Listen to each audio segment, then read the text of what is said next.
अच्छा जी, last time तक हमने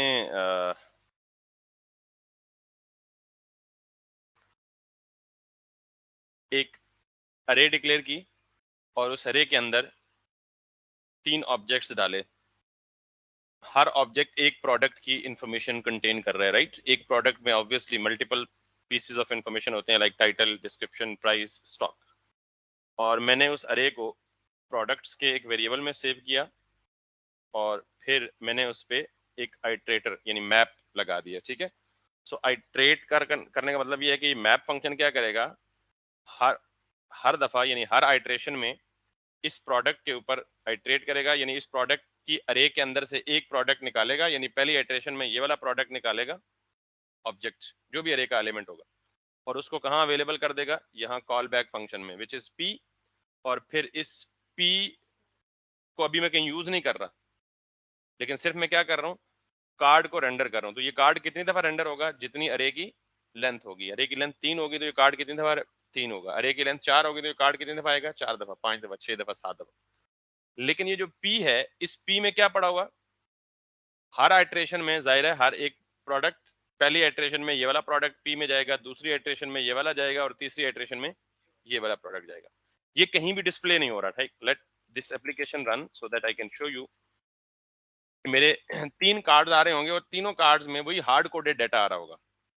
और वो हार्ड कोडेड डाटा कौन सा है, if I open up the card, तो हर कार्ड में कार्ड टाइटल, यही सम क्विक टेक्स्ट एग्जांपल और गो समवेयर। तो हमने अब क्या करना है, इस टेक्स्ट को डायनामिक करना है, ताकि जो कार्ड लोड हो रहा है उस पे डाटा डायनामिकली लोड हो, कहाँ से, हमारी इस प्रोडक्ट की अरे से।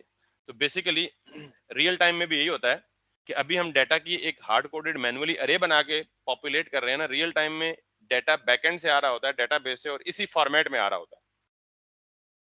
Data is normally in the form of अरे ऑफ ऑब्जेक्ट्स। तो अगर आपको ये समझ आ गया, तो आप लेट सपोज जब हम बैकएंड बनाएंगे और बैकएंड से एक्चुअल डाटा लाएंगे डेटाबेस से, तो उसका फॉर्मेट एग्जैक्टली यही होगा, that would be an array of objects, and that array of objects would then be displayed like this.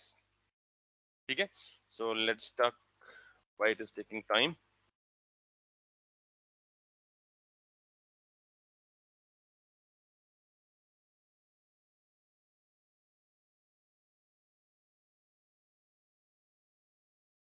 So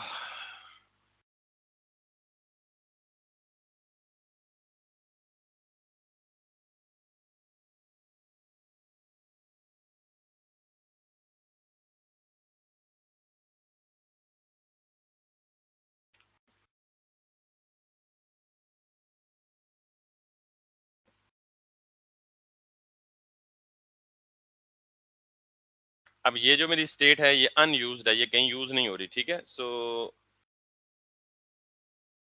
ये यूज हो रही है। ये स्टेट में जो प्रोडक्ट्स हैं, इसको यहाँ पे एज एन इनिशियल स्टेट रखा हुआ है, और ये यहाँ पे इसमें आ रही है, और इस बेसिकली अरे को हमने यहाँ पे आइट्रेट करवाया हुआ है। So let me, yup, now all these 3 cards having similar information.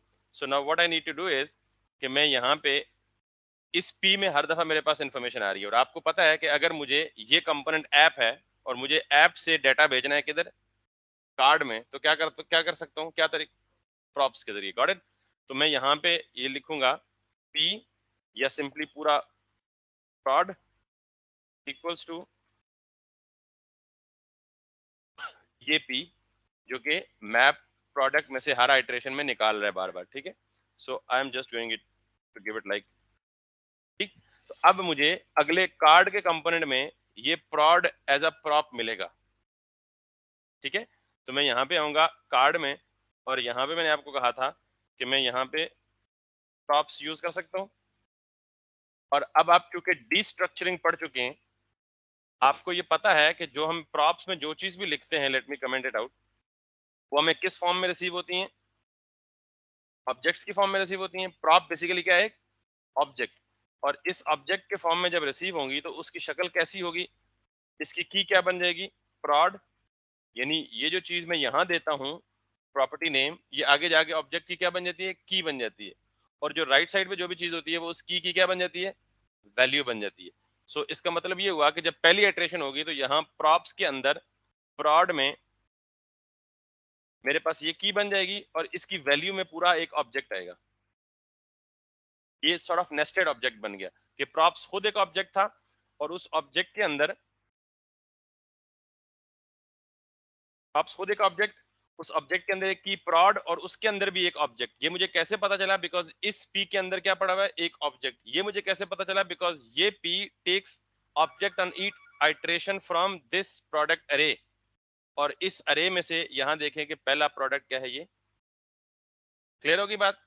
तो अब ये जो टाइटल, डिस्क्रिप्शन, प्राइस, स्टॉक्स हैं, ये सारी यहां अवेलेबल हो जाएंगी।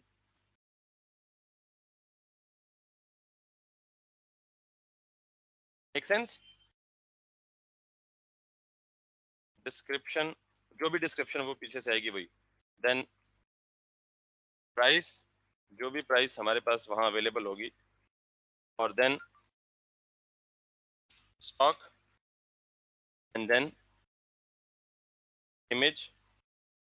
तो ये बेसिकली हमारे पास प्रॉप्स में रिसीव हो रही है। अब आपको ये पता है कि क्या मैं इस प्रॉप्स में ऑलरेडी क्या पड़ा हुआ है? एक ऑब्जेक्ट पड़ा हुआ है।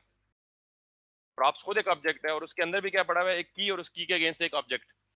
तो क्या डीस्ट्रक्चरिंग में मुझे ये अलाउड है कि मैं ये लिख सकूं कॉन्स्ट prod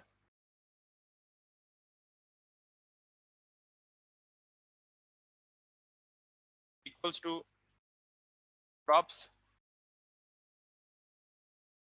ये ऑब्जेक्ट है और उसको डीस्ट्रक्चर करके उसके अंदर से मैं क्या कर रहा हूं? एक की निकाल रहा हूं, prod। This is डीस्ट्रक्चरिंग। पता है ना आपको? तो इस सारी कहानी को समझाने के लिए मैंने लिखा है। इन अदर वर्ड्स, मैं यहाँ प्रॉप्स लिखने के बजाय, या प्रॉप्स भी लिख सकता हूँ, अगर मैं ये प्रॉप लिखूंगा तो इसके अंदर से मुझे क्या करना पड़ेगा?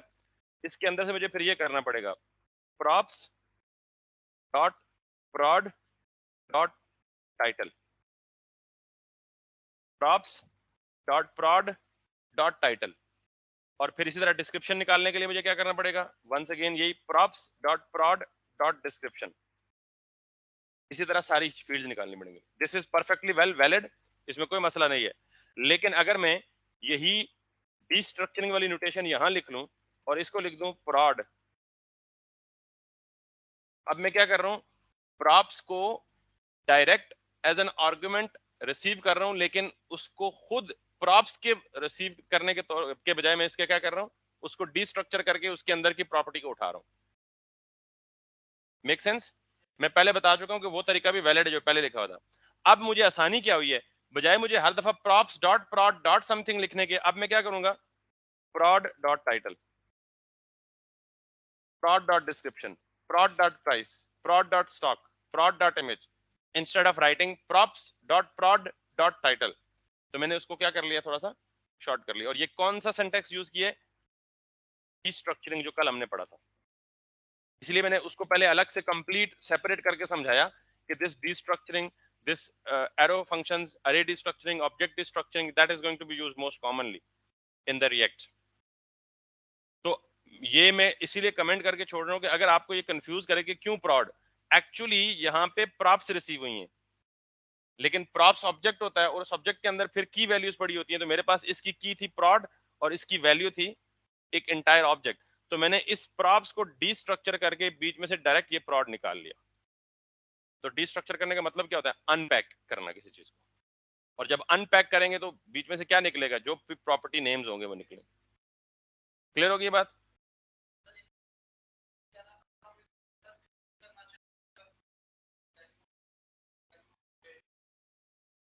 ऊपर कर नहीं सकते क्योंकि ये एज एन आर्ग्यूमेंट रिसीव हो रहा है। तो आर्ग्यूमेंट जब भी कोई चीज रिसीव होती है तो वो हमेशा फंक्शन की करली ब्रैकेट्स के अंदर ही होती है। देखिए ना, आप एक फंक्शन में एज एन अगर कोई चीज पैरामीटर पास करें, यहां से यूं समझें कि ये हम पैरामीटर पास कर रहे हैं, राइट? Got it? तो जब किसी फंक्शन में पैरामीटर पास करें तो वो फंक्शन से बाहर कैसे अवेलेबल हो सकता है? क्योंकि फंक्शन अपने नेम से कॉल हो रहा है ना, कार्ड। तो यही नाम तो यहाँ यूज हो रहा है। तो जो चीज ये भेजेगा ये उसी नाम के फंक्शन के अंदर ही अवेलेबल होगी, उससे ऊपर तो अवेलेबल हो ही नहीं सकती। इट्स नॉर्मल प्रोग्रामिंग प्रैक्टिस है ये। Clear?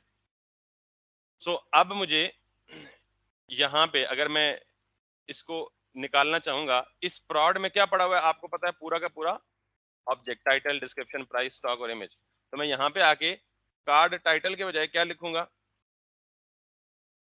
prod dot title.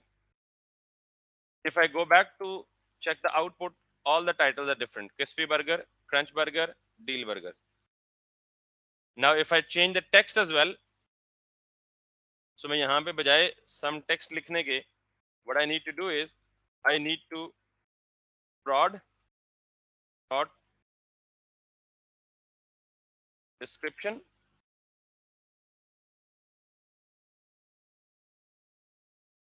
right? There is no description. It means I might have made a mistake.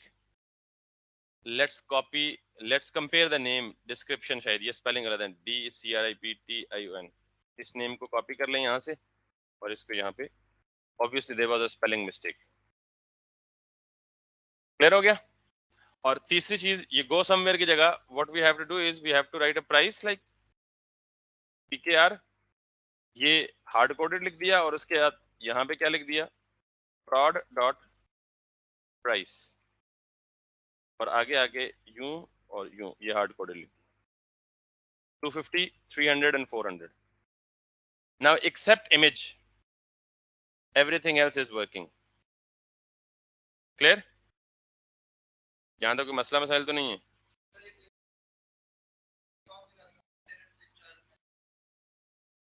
मैंने नॉर्मली ये कहा है कि जब भी हम किसी भी कंपोनेंट में प्रॉप्स पास करते हैं ना, तो एक प्रॉप पास करें, 2 करें या 100 करें, ये सारी की सारी प्रॉप्स उस कंपोनेंट में एज एन आर्गुमेंट ऑब्जेक्ट की फॉर्म में अवेलेबल होती हैं। यानी यहाँ आप जितनी प्रॉप्स पास करते हैं, उन सारी प्रॉप्स का एक ऑब्जेक्ट बनता है और वो ऑब्जेक्ट यहाँ अवेलेबल होता है। अब आप चाहें तो आप यहाँ उस प्रॉप को, हमारा प्रीवियस प्रैक्टिस ये थी कि हम यहाँ पे क्या करते, प्रॉप्स। अब ये प्रॉप्स एक ऑब्जेक्ट है, इस ऑब्जेक्ट के अंदर एक prod नाम की की है और उस prod नाम की की में फिर एक क्या है, ऑब्जेक्ट पड़ा हुआ है। ये जो चीज है, इसकी शक्ल अगर मैं दिखाना चाहूं इंटरनली, जो कि हमें नहीं दिखेगी, मैंने मैनुअली आपको इसलिए दिखाई कि so that you may not get confused.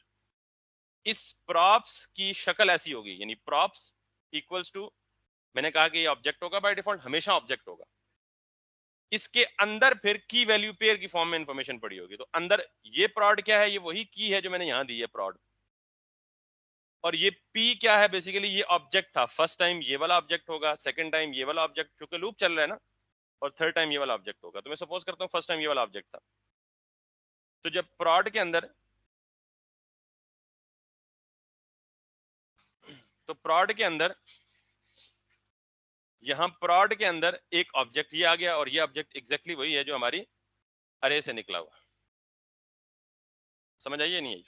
तो अब बजाय इसके कि मैं यहाँ प्रॉप्स लिख सकता था, कोई मसला नहीं था। अगर मैं प्रॉप्स लिखूं ना, तो फिर मुझे क्या करना पड़ेगा, अभी देखिएगा एरर आएगा, उसे पता ही नहीं लग रहा कि prod क्या है। तो मुझे क्या करना पड़ेगा, अगर मैं ये वाली नोटेशन फॉलो करूं, तो मुझे यहाँ ये करना पड़ेगा, props dot props dot props dot, अब ये एरर नहीं आएगा। तो ये एक मतलब वो कहते हैं ना, एक प्रोग्रामिंग में प्रिंसिपल होता है ड्राई, खैर उसकी और भी बड़ी डिटेल है।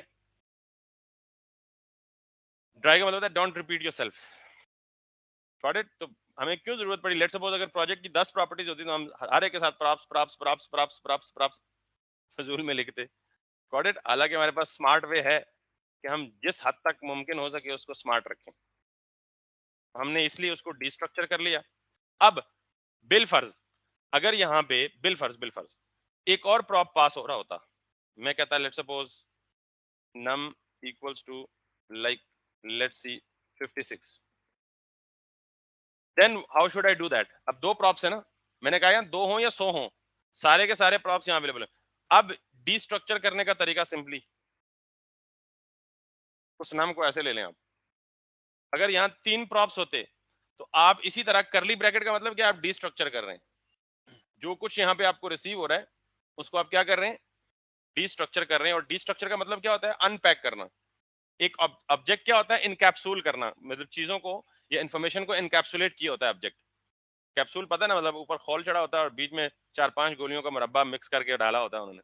सो if you want to unpack something, what you need to do, destructuring. तो वही चीज है, यहां हम क्या कर रहे हैं, चीजों को पैक कर रहे हैं। क्यों पैक कर रहे हैं? ताकि हमें ये एक, बजाय इसके कि वहां number of list of arguments हो, 10 आर्ग्यूमेंट्स अगर हम यहां से भेजें, तो अगर ये ऑब्जेक्ट के फॉर्म में अवेलेबल ना होता तो हमें वहां क्या करना पड़ता, 10 आर्ग्यूमेंट्स रिसीव करने पड़ते। And that was a headache in fact. 15 हो जाए तो फिर और भी हेडेक। तो हमने क्या किया, यहाँ पैक कर दिया इसको। हमने नहीं, रिएक्ट ने डिफॉल्ट जितनी भी प्रॉप्स होती हैं उसको क्या बना देता है, ऑब्जेक्ट बना देता है। यहाँ आके उसको अनपैक कर लिया, यानी डीस्ट्रक्चर कर लिया। अनपैक मैं जस्ट समझाने के लिए टर्म यूज कर रहा हूँ। सो विद दिस, अगर मैं अब यहाँ पे करूँ कि मेरे पास, लेट्स सपोज मैं इसको अब मिटा रहा हूँ, आई होप कि आपको अंडरस्टैंड हो गया होगा और रिकॉर्डिंग भी मौजूद है, if you still are unable to understand it. इसी तरह 2 प्रॉप्स हों या 100 प्रॉप्स हों, जिसमें मैंने बोला ये सारी की सारी यहाँ पे अवेलेबल होती है हमारे पास। अब मैं सपोज ये करता हूँ कि यहाँ पे 3 की जगह 4, 5, 6 जितने मर्जी प्रोडक्ट्स कॉपी कर लूँ, ये सारे के सारे यहाँ पे जो है मेरे पास एज इट इज आ जाएंगे, बिकॉज लूप लगी हुई है, मुझे कुछ करने की जरूरत नहीं पड़ी। तो अब डेटाबेस में अज्यूम करें कि ये आपका रियलिस्टिक प्रोजेक्ट है और डेटाबेस में आज 10 प्रोडक्ट हैं, कल एडमन ने 10 और ऐड किए, 20 हो गए, तो आपकी फ्रंट एंड एप्लीकेशन को कोई असर नहीं पड़ेगा। जितना डाटा आता जाएगा वो ऑटोमेटिकली उसको अकोमोडेट करके डिस्प्ले करती जाएगी। आपने वन टाइम लॉजिक ऐसी लिख ली, जेनेरिक लूप लगा ली, अब जितने भी प्रोडक्ट्स आए इसको कोई टेंशन नहीं है। Make sense? अच्छा, एक बात और याद रखें, जिस तरह मैंने आपको एक प्रिंसिपल बताया ना, ड्राई,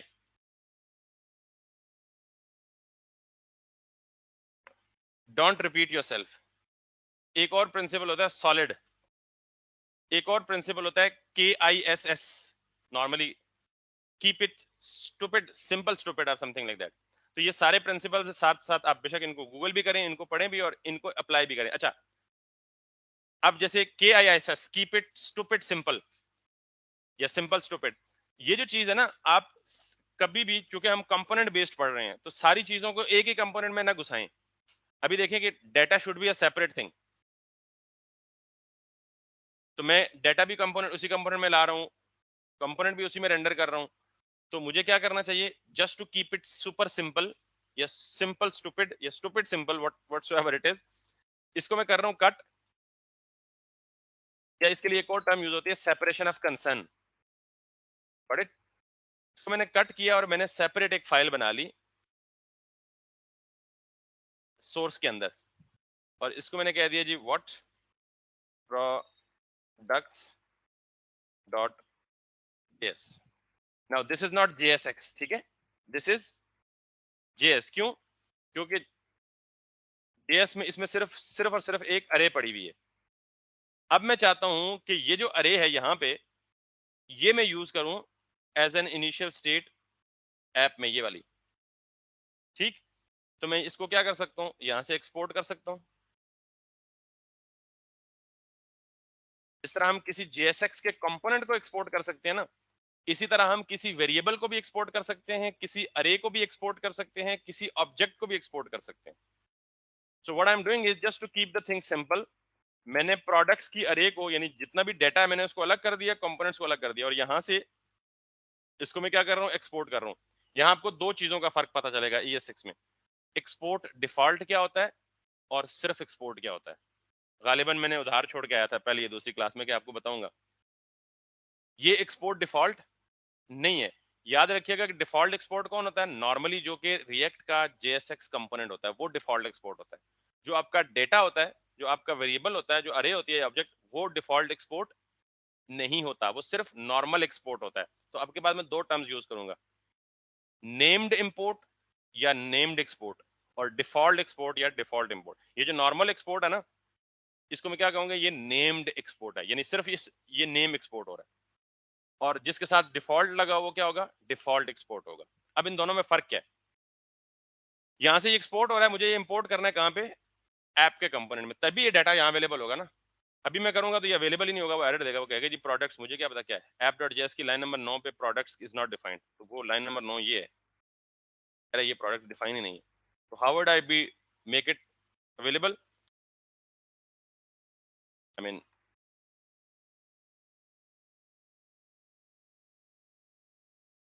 import products from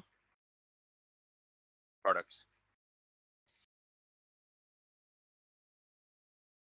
ये एरर इंटेंशनली दिखाना मकसूद है आपको। अब देखें जरा एरर क्या दे रहा है, export default imported as products was not found in products file, possible exports products। अच्छा, ये एरर की डिटेल उसने काफी सारी दी है लेकिन समझ नहीं लग रही बिगिनर को। तो इसके लिए हमेशा जब भी आप इंपोर्ट एक्सपोर्ट करें तो इस तरह का एरर आए तो आप याद रखिएगा कि जितने भी नेम्ड एक्सपोर्ट होते हैं उनको हम इंपोर्ट करने के लिए करली ब्रैकेट्स इस्तेमाल करते हैं। राइट, जैसे ये यूज स्टेट, अब आप सोच रहे होंगे, अभी तक मैंने एक्सप्लेन नहीं किया था तो आप सोच रहे होंगे यार ये भी इंपोर्ट किया है तो इसके से इसके अराउंड करली ब्रैकेट ने इस्तेमाल किए, ये भी इंपोर्ट हुआ है ये भी करली ब्रैकेट में नहीं है। यूज स्टेट करली ब्रैकेट में और जो अब हमने प्रोडक्ट किया ये करली ब्रैकेट में, तो याद रखिएगा कि जो करली ब्रैकेट में इंपोर्ट हो रहा है वो क्या होता है, नेम्ड एक्सपोर्ट। तो अब मैं जैसे कहूंगा यहाँ नेम्ड इंपोर्ट हो रहा है, तो अब ये प्रोडक्ट्स मैंने इंपोर्ट कर लिया और ये यहाँ अवेलेबल हो गया और इसकी कंप्लेन खत्म हो गई। और मैंने क्या कर लिया, separation of concern, data separate, component separate. Clear? So now आप शहजादे रोज लेट आते हो तो पहला इंपॉर्टेंट पार्ट मिस कर देते हो रोज ही। अभी मुझे नहीं लगता आपको समझ आ रही होगी। कोशिश किया करें टाइम पे आया करें, क्योंकि टाइम के मामले में अगर कोई इमरजेंसी ना हो तो मैं बहुत ज्यादा स्ट्रिक्ट हूँ, पंक्चुअल खुद भी हूँ और मैं इन्फोर्स करता हूँ कि आप भी हो। Anyways, so this is what now. अब हम जरा एक और इंटरेस्टिंग पार्ट करने जा रहे हैं। जी जी बेटा बोले। अच्छा एक बात और,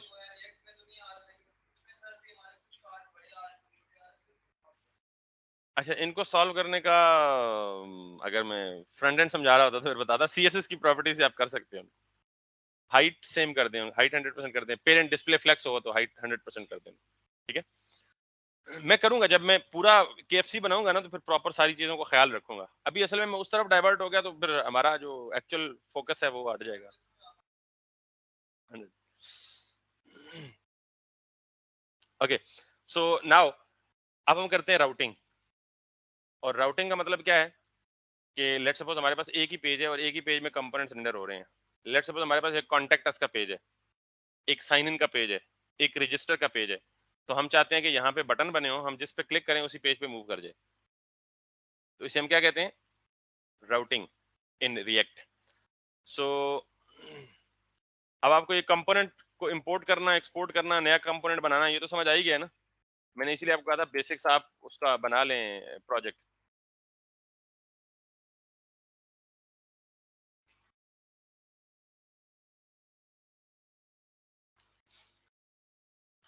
उससे पहले मुझे मेरा ख्याल है कि हम एक और काम कर लेते हैं, और वो काम हम ये कर लेते हैं कि किसी भी प्रोडक्ट पे क्लिक करें तो इस प्रोडक्ट का डिटेल पेज ओपन हो जाए, बल्कि उसके लिए भी राउटिंग तो चाहिए होगी ऑब्वियसली। जैसे केएफसी में है ना कि if I open it up in KFC, यहाँ जिस प्रोडक्ट पे मैं क्लिक करूंगा ये मुझे उस प्रोडक्ट के डिटेल पेज पे ले जाएगा। Let if I click on that I am to that particular product. ठीक है, if I click on any of the menu item I am switching the pages. So what is this, routing. ये single page application है। हाँ, बजाय ये different pages पे जा रही है। अच्छा सिंगल और मल्टीपल में मैं आपको बता देता हूँ।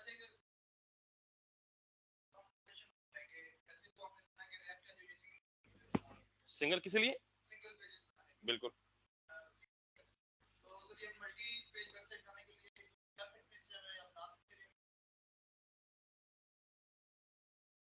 बना सकते हैं, लेकिन उसके लिए हम नॉर्मली रिएक्ट को यूज नहीं करते, नेक्स्ट जेएस को यूज करते हैं। और जो नेक्स्ट जेएस है वो बेसिकली रिएक्ट ही की एक्सटेंशन है, उसमें रिएक्ट इस्तेमाल होती है लेकिन उसकी रेंडरिंग और वो सर्वर साइड रेंडरिंग होती है, एसएसआर बोलते हैं उसको। ये क्लाइंट साइड रेंडरिंग होती है। ये तो एक सवाल है कि अगर आप मल्टी पेज एप्लीकेशन बनाना चाहें तो आप कोशिश करें कि आप क्या करें, नेक्स्ट जेएस यूज करें। दूसरा सवाल, आप ये कहते हैं कि मैंने ये कहा है कि ये सिंगल पेज एप्लीकेशन है, आप कह रहे हैं जब मैं क्लिक करता हूँ तो पेज चेंज हो जाता है, पेज स्विच हो जाता है। तो बेसिकली ये एक ही पेज के अंदर सारा कुछ रेंडर हो रहा है। Routing makes the magic actually. कैसे, अगर आप यहाँ देखें रिएक्ट में तो आपको अगर मल्टी पेज एप्लीकेशन होती है तो हमारे पास क्या होते हैं, मल्टीपल वेब पेजेस होते हैं। क्या होते हैं हमारे पास, मल्टीपल वेब पेजेस होते हैं। तो रिएक्ट की एप्लीकेशन में आपके पास कितने पेजेस हैं, सिर्फ एक ही इंडेक्स। किसी और कंपोनेंट के अंदर आपने अभी तक लिखा है कि body tag, HTML tag, opening closing tag? आप सिर्फ क्या कर रहे हैं, सब कुछ, चाहे आप 100 कंपोनेंट लिखें, सारा कुछ रेंडर किसके अंदर कर रहे हैं, अल्टीमेटली एक ही पेज के अंदर आकर रूट के अंदर रेंडर कर रहे हैं। And if I show you right from here, इससे मैं कंट्रोल यू करके दिखाऊं, तो ये क्या है बेसिकली बेटा, पूरी की पूरी एप्लीकेशन ये जो चल रही है आपकी, ये जो चल रही है, ये सारी की सारी कहाँ रेंडर हो रही है, इनसाइड दिस रूट कंपोनेंट। तो ये क्या मल्टीपल पेजेस है, ये क्या है, एक ही पेज है। तो दैट्स व्हाई इसको कहते हैं SPA, single page applications. Clear? अगर आपको, अच्छा दूसरी बात, कल इन्होंने भी सवाल पूछा था, ये पर्सन, अक्सर लोग कंफ्यूज होते हैं, react is not very good at SEO. Normally react को पब्लिक फेसिंग एप्लीकेशंस बनाने के लिए इस्तेमाल नहीं किया जाता। नॉर्मली बड़े बड़े जो डैशबोर्ड्स हैं, जो फाइनेंस की एप्लीकेशंस होती हैं, बड़े बड़े सीआरएम्स होते हैं, सीएमएसएस होते हैं, उनके डैशबोर्ड्स वगैरह रिएक्ट में बनते हैं। अगर आपको कोई पब्लिक फेसिंग एप्लीकेशन बनानी है तो आप रिएक्ट की जगह क्या इस्तेमाल करें, नेक्स्ट जेएस। अच्छा नेक्स्ट जेएस कोई नई चीज नहीं है, पूरे के पूरे यही रिएक्ट यूज होती है उसके अंदर। ठीक, खैर बहरहाल ये आपके सवाल का जवाब है। अब हम क्या करने जा रहे हैं, राउटिंग, ताकि हम किसी एक लिंक पे क्लिक करें, अगले पेज पे चला जाए, दूसरे लिंक पे क्लिक करें, यूं डिफरेंट कंपोनेंट्स के अगेंस्ट हम मूवमेंट करें, अक्रॉस द एप्लीकेशंस नेविगेशन करें। तो ये कैसे पॉसिबल है, राउटिंग के थ्रू।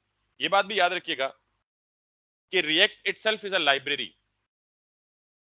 इसमें हम कोई भी एडिशनल काम करेंगे तो हमें एक थर्ड पार्टी लाइब्रेरी की जरूरत पड़ेगी, क्योंकि सब कुछ रिएक्ट के अंदर मौजूद नहीं है। रिएक्ट सिर्फ आपको रेंडरिंग और इस तरह की चीजें जो बेसिक कोर फंक्शनलिटीज है वो देती है आपको। तो अब मैं क्या यूज करने जा रहा हूं अपनी एप्लीकेशन के अंदर, राउटिंग।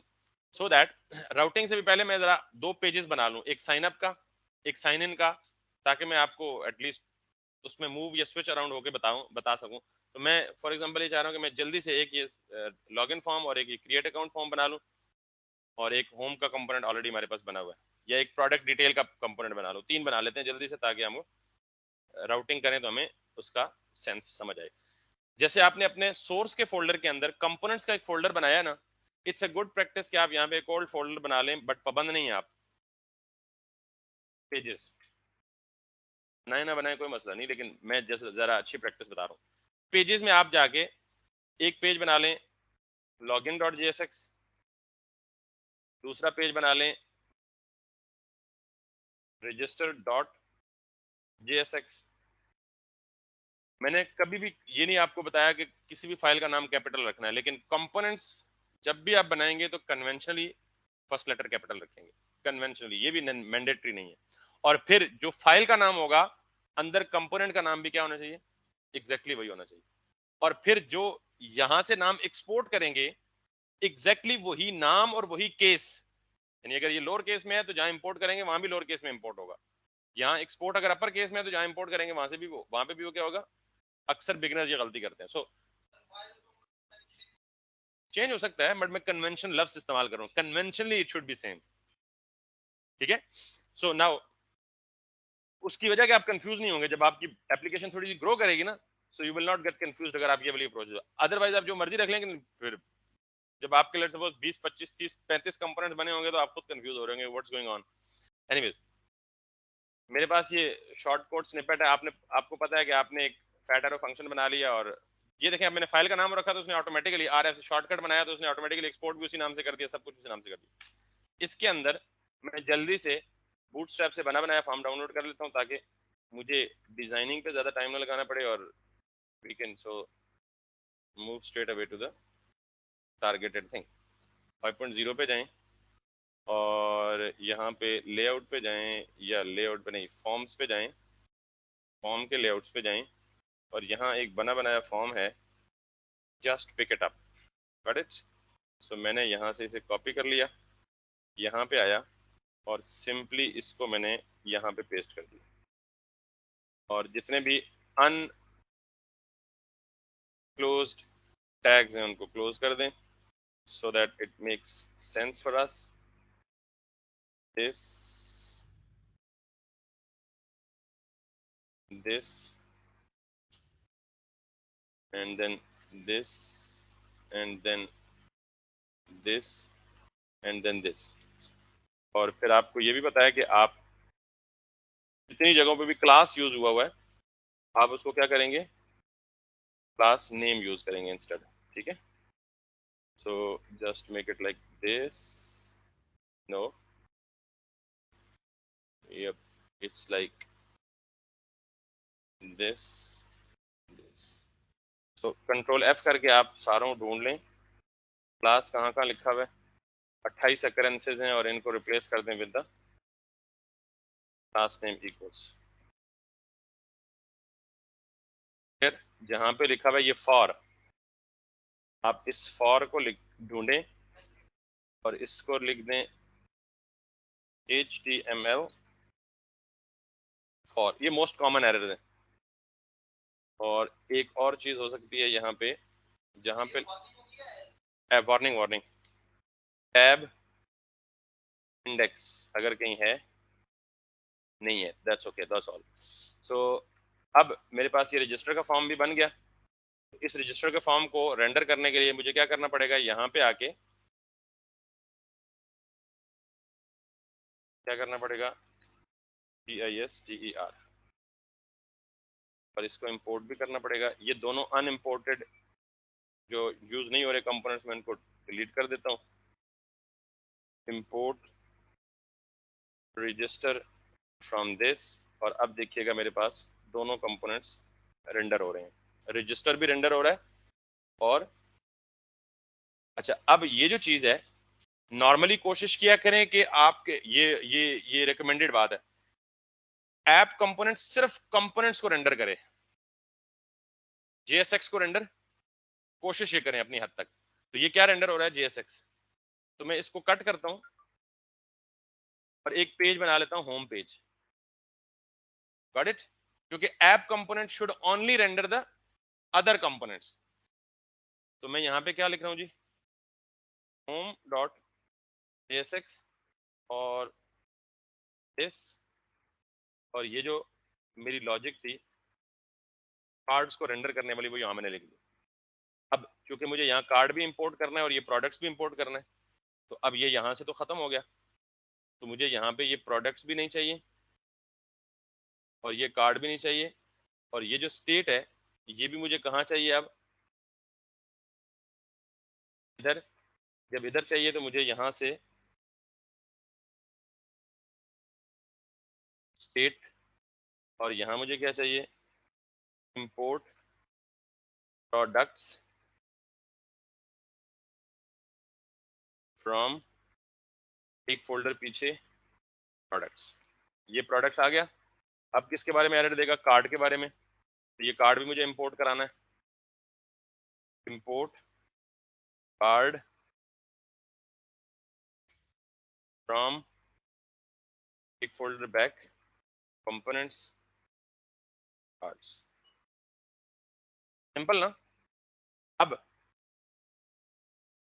मेरा जो होम का कंपोनेंट है ये कहीं रेंडर नहीं हो रहा, रेंडर सिर्फ क्या हो रहा है, हेडर और रजिस्टर। तो हेडर और रजिस्टर तो शो हो रहे हैं, तो मुझे यहाँ पे अब क्या करना है, होम को रेंडर करना है। Got it. So home auto import हो गया ऊपर, this is what I am saying. अच्छा, अब क्या कह रहा है जी, डिफॉल्ट इंपोर्ट। ये एरर समझ आया किस बारे में होगा, कि मैं कहीं नेम्ड इंपोर्ट की जगह, और ये कहाँ पे है, होम डॉट JSX की लाइन नंबर 14 में, होम डॉट JSX की लाइन नंबर 14 में, बट भाई प्रोडक्ट्स, ओके, समझ आई। इसको मुझे किस में रैप करना है, करली ब्रैकेट्स के अंदर। अब मैंने क्या कहा, कोशिश ये करें कि ऐप के कंपोनेंट में सिर्फ बाकी सारे कंपोनेंट्स रेंडर हो रहे हो, JSX इसमें ना लिखा जाए। क्लियर। तो अब मेरे पास कितने पेजेस आ गए हैं, एक होम है, हेडर तो हर एक के साथ होना ही होना है, एक होम है और एक रजिस्टर है। लेकिन प्रॉब्लम ये है कि ये दोनों इकट्ठे यूज हो रहे हैं, मैं ऐसा नहीं चाह रहा। मैं चाह रहा हूं कि यहाँ पे क्या हो, एक बटन हो जिस पे क्लिक करूं तो रजिस्टर के बटन पे जाए, वापस लोगो पे क्लिक करूं तो वापस किधर आए, होम पेज पे आए। तो हम एक और पेज बना लेते हैं लॉगिन का, फिर हम उस तरफ जाते हैं। सो मैं register done, I am done with the home as well and I am left with the login. So confuse नहीं हो रहे ना इस काम में, simple. I now go back and yep, this looks good for sign in, yeah, for login. So let me copy it up, paste it in here, and let me close the any unpaired tag. I mean, ये आखिरी चीजें तो मुझे चाहिए नहीं, field set वगैरह। I mean, just remove this field set from all the way top here. मुझे सिर्फ दो fields चाहिए, एक email की और एक password की। So like this.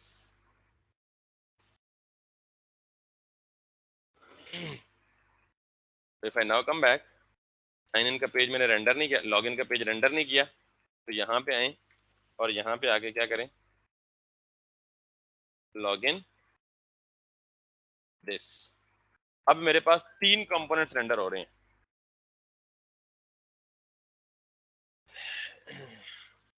ये आ गया मेरा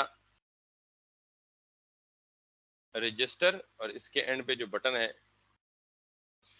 इसमें लिखा हुआ है साइन इन, तो आप इसको क्या कह लें, साइन अप।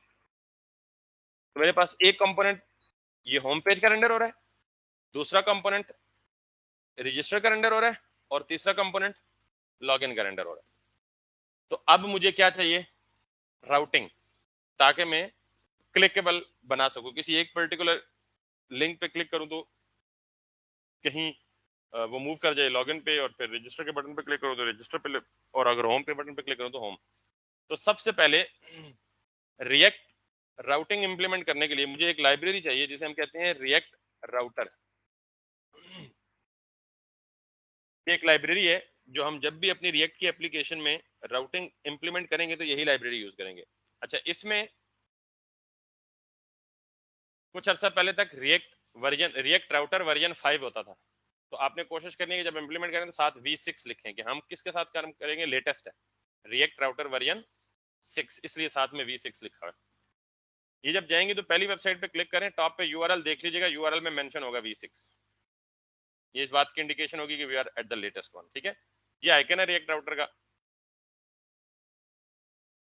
अच्छा, रिएक्ट राउटर क्या करता है, हमें जब ये लाइब्रेरी हम इंस्टॉल करते हैं तो ये हमें बिल्ट इन कंपोनेंट्स देती है। देखें, कुछ कंपोनेंट्स हैं जो यूजर डिफाइंड हम खुद बनाते हैं, या अभी ये जितने भी कंपोनेंट्स हैं ये सारे के सारे क्या हैं, यूजर डिफाइंड। कुछ कंपोनेंट्स हैं जो रिएक्ट राउटर की लाइब्रेरी का पार्ट है, जब हम वो लाइब्रेरी इंस्टॉल कर लेंगे तो वो कंपोनेंट्स हमारे पास क्या हो जाएंगे, अवेलेबल हो जाएंगे। ठीक, तो हम सबसे पहले क्या करेंगे, रिएक्ट राउटर की लाइब्रेरी को इंस्टॉल करेंगे। इंस्टॉल करने के लिए इसने कमांड दी हुई है npm install react router dom @6। Just copy this, terminal open करें और ये टर्मिनल चलता रहने दें बिकॉज इस पे हमारी एप्लीकेशन चल रही है। आप एक सेपरेट दूसरा टर्मिनल खोल लें और इस दूसरे टर्मिनल में आके सिंपली npm, वो जो कमांड मैंने वहां से कॉपी की है उसको जस्ट राइट क्लिक करके यहाँ पे पेस्ट कर दिया and let it be installed.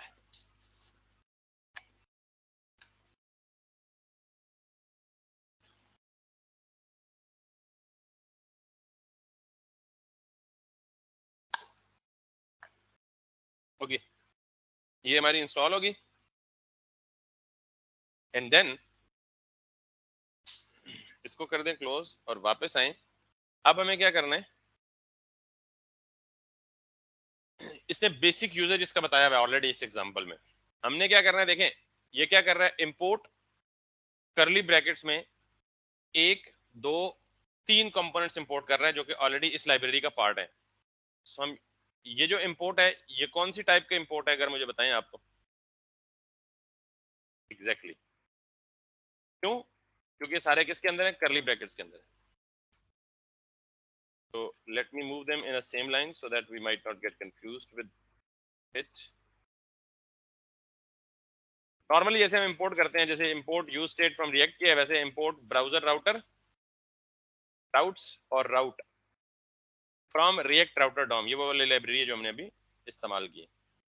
अब पहली लाइब्रेरी इंस्टॉल करने के बाद पहला काम क्या है कि आपको क्या करना है, रिएक्ट राउटर डॉम से ये 3 कंपोनेंट्स को इंपोर्ट करना है। अच्छा, मैंने क्यों कहा था कि आप कन्वेंशनली कंपोनेंट्स के नाम कैपिटल रखें, बिकॉज देखें जो लाइब्रेरी भी आप यूज करेंगे उसमें जो कंपोनेंट्स होंगे वो क्या होंगे, कैपिटल से होंगे, राइट? ओके, आपने भी अगर वही कन्वेंशन फॉलो की होगी तो आपको बिल्कुल कंफ्यूजन नहीं होगी।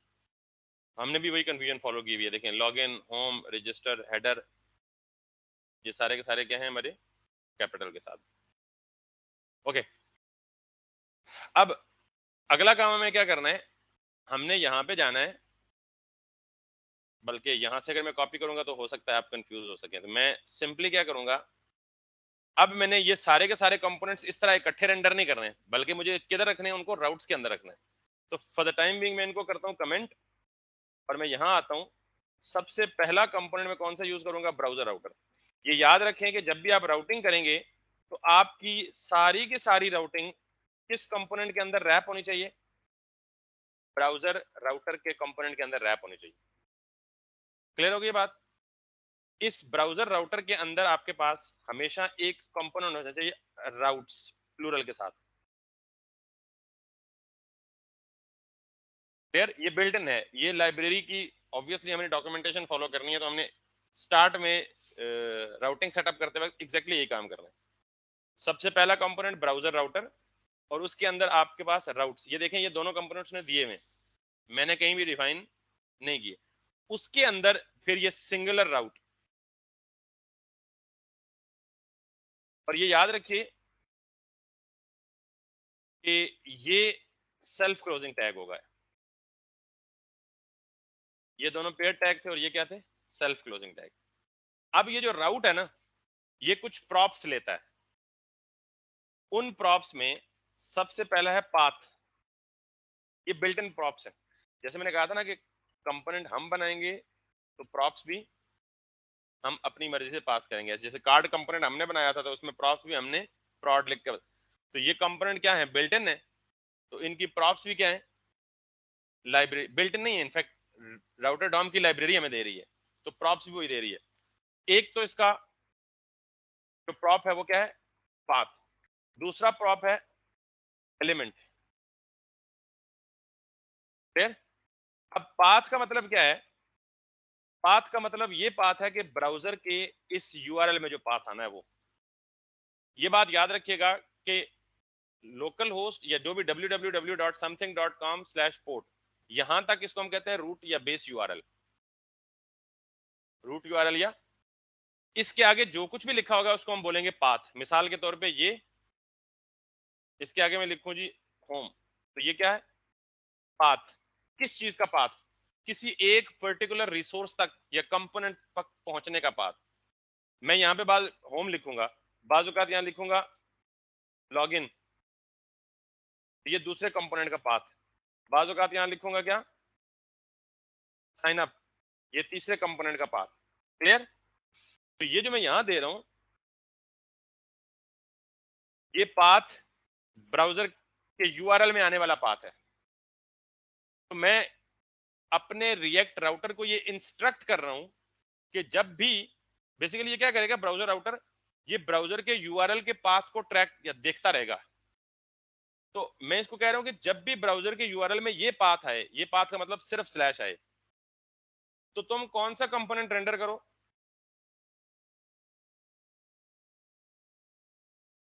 That's it. ये मैंने बनाया हुआ ना ऑलरेडी, होम इंपोर्ट भी हुआ हुआ। तो मैं कह रहा हूं कि जब भी ब्राउजर के यूआरएल में सिर्फ स्लैश आए तो तुम, स्लैश का मतलब होम। अब अगर मैं यहां पे जाऊं और यहां पे जाऊं तो यहां क्या लिखा हुआ है, स्लैश, और कंपोनेंट कौन सा लोड हो रहा है, और बाकी कोई भी नहीं है। क्लियर? ये मेरी राउटिंग इंप्लीमेंट हो गई, बस सिंपल है ना। अब अगला, मैं चाहता हूं, अब राउट्स के अंदर ही हम मल्टीपल राउट ले सकते हैं, राउट्स प्लूरल है और उसके अंदर जितने राउट, मैं चाहता हूं कि जब भी पाथ ये आए स्लैश लॉगिन, तो कौन सा कंपोनेंट रेंडर करो, लॉगिन का। Let's see, I am at the home component. जब भी मैंने यहां पे लिखा स्लैश, अच्छा यहां अगर कुछ भी ना हो तो बाय डिफॉल्ट स्लैश को खुद ही एम्बेड कर देता है, स्लैश लॉगिन लिखूंगा, कौन सा कंपोनेंट आ गया? लॉगिन का। अब अगला, अगर मैं चाहूं, मैं कहूं कि यार यहां पे आए साइन अप का, यहां जो मर्जी लिख लें, ये आपकी चॉइस है, फिर ब्राउजर पे भी आपको वही पाथ देना पड़ेगा, यानी आप राउट्स अपनी मर्जी से बना सकते हैं। सो अब साइन अप लिखेगा अगर, तो कौन सा कंपोनेंट रेंडर होना चाहिए? रजिस्टर का। सो let me now go ahead और यहां पे लिखें जी साइन अप, यहां पे लिखें जी लॉगिन, और यहां पे लिखें जी कुछ भी नहीं, होम। Make sense? ये पहला पार्ट कंप्लीट हो गया। लेकिन एक बात आपने नोट की है कि मुझे ये चाहिए कि हेडर हर एक कंपोनेंट के साथ अपीयर हो। अभी हेडर कहीं भी अपीयर नहीं हो रहा, यहां भी हेडर नहीं आ रहा,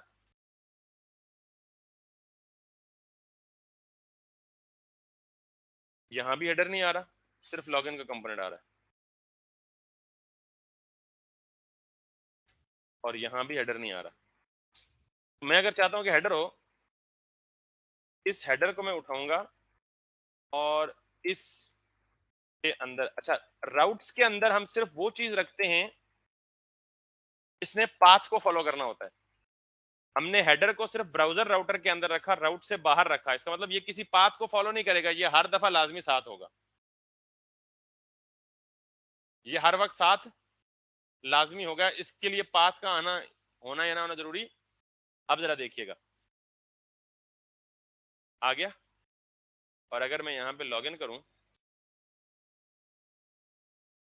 हेडर साथ है, और अगर मैं यहां पे कुछ भी नहीं करता, header is still there. Make sense? अब ऐसा तो कोई निकम्मा नहीं है कि जो मैनुअली जाके यूआरएल में लिखता रहे पाथ। हमें तो क्या करना है, इन बटन्स को क्लिकेबल बनाना है ना, ताकि हम जिस बटन पे क्लिक करें उसी रेलेवेंट पे चला जाए। तो this is the last part of routing and obviously last part of today's lecture. अब ये मुझे नहीं चाहिए, सो आई एम, इसीलिए मैं कह रहा था कि आप अपने रूट यानी ऐप कंपोनेंट में सिर्फ राउटिंग इंप्लीमेंट करेंगे, जेएसएक्स नहीं लिखेंगे। जेएसएक्स आप किधर लिखेंगे? अलग कंपोनेंट्स में लिख के वो कंपोनेंट्स राउटिंग के जरिए रेंडर करेंगे। तो जेएसएक्स इसके अंदर लिखी हुई है, इसके अंदर लिखी हुई है, इसके अंदर लिखी हुई है। My routing is implemented but one thing is left. मैं चाहता हूं कि ये बटन यहां बने हो हेडर पे, नेव हेडर के अंदर ही है ना, तो मैं हेडर के अंदर जा रहा हूं, इसको भी बंद कर दें, इसको बंद। याद रखिएगा कि हम कभी भी पेज को रीडायरेक्ट करने के लिए या दूसरे पेज पे जाने के लिए एंकर टैग रिएक्ट में इस्तेमाल नहीं करेंगे। क्यों? सवाल हो सकता है कि एंकर टैग हमेशा रिक्वेस्ट को सर्वर पे भेजता है। एंकर टैग हमेशा सर्वर पे पोस्ट करता है या सर्वर पे रिक्वेस्ट को भेजता है। मिसाल के तौर पे यहां से अगर मैं क्लिक करूं ना, तो अगर इसके पीछे कोई पेज लगा होगा तो ये रिक्वेस्ट कहां जाएगी? सर्वर को, और उस पेज की रिक्वेस्ट सर्वर से करेगा, सर्वर वो पेज देगा, वापस देगा। हम तो कुछ भी सर्वर पे नहीं भेज रहे, रिएक्ट तो है ही प्योर क्लाइंट साइड। तो इसलिए anchor tag is not used in React. What is used then? तो उसका सवाल, उसका जवाब ये है कि ये जो आपने रिएक्ट राउटर की लाइब्रेरी आपने इंस्टॉल की है ना, इसके अंदर एक कंपोनेंट है लिंक।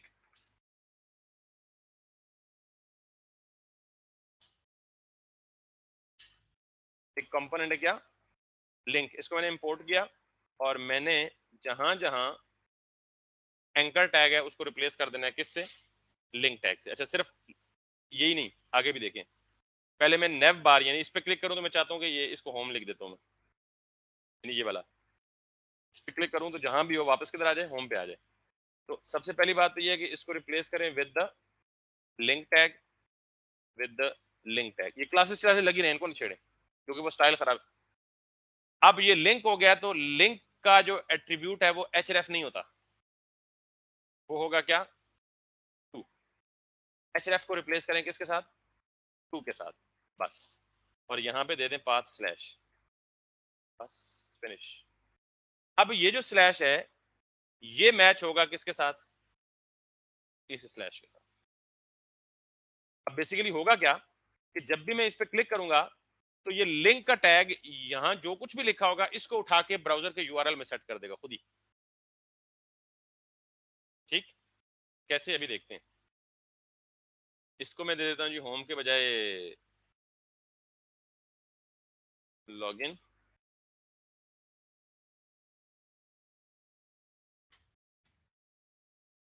और इसको भी रिप्लेस कर दें किसके साथ, कैपिटल एल के लिंक, लोअर केस नहीं चलेगा। इसको कर दें आप 2 और इसको कर दें आप क्या,